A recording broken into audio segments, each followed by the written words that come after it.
Our attention right now to a couple of stories we want to share with you. And this right here is an interesting situation because it was cannonballs that were unearthed at a Massachusetts construction site.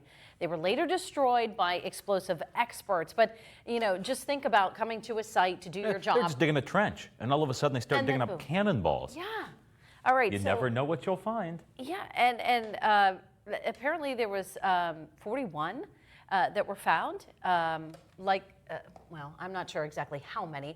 A dozen plus, we were told. Okay. This is absolutely unbelievable to have to stop what you're doing, digging a trench, something perfectly normal at a construction site. Can you imagine calling authorities?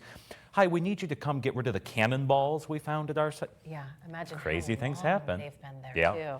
too. And thus how explosive they could be. But Right. yes, you worry about that, to say the least. All right, let's take a look at this. A video here of a deer stuck on a frozen pond. This is stunning video, and firefighters actually are going to come out and be able to rescue it, but the ice is not terribly thick, so they had to come out like crawling on their bellies to do it just because that ice was not particularly safe and thick. But mission accomplished, the deer was okay. Yeah, and you can see that deer just unable to move, Yep. and kudos to those emergency responders who got that deer to safety. Yep, mission accomplished. Again, speaking of weird calls to get, but they did it.